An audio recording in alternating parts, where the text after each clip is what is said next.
Hello again, my maybe not so intrepid psychonauts. In this video, I'm going to give you a set of techniques to just simply abort out of sleep paralysis and not turn it into the awesome gateway to powerful lucid dreams that it could be. If you would actually just like to get out of sleep paralysis, how we're going to go, it's understandable, it can be unpleasant, and the way that we're going to go about doing this is by focusing on any sort of physical sensation that we possibly can, or any sort of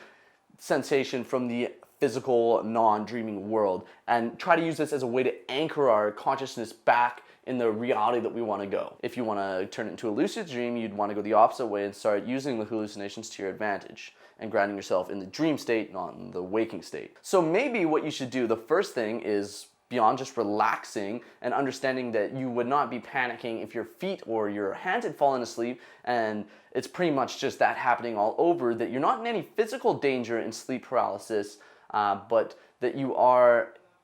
just in the midst of a physiological process that can lead to some sort of unpleasant physical symptoms that won't actually cause any damage. So once you've relaxed, because that is honestly the most important thing, so your mind doesn't run away with you, maybe taking a few deep breaths,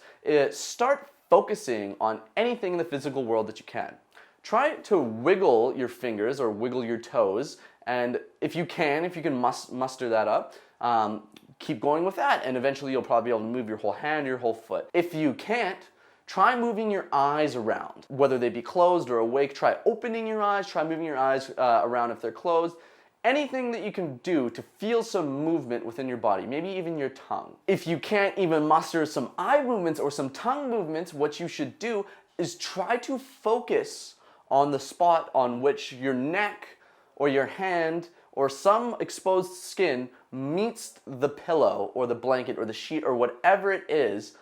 the place where you can feel the physical sensation of the bed touching you. This is going to serve as our first point of anchoring to the physical non-dreaming world in an effort to bring us out of sleep paralysis comfortably. I hope you enjoyed this, I hope you found it useful, and I strongly encourage you to check out my other video on sleep paralysis on how to turn it into a lucid dream, because in my opinion, that is the much more desirable and almost easier thing to do. Cheers, this has been Mnemonics.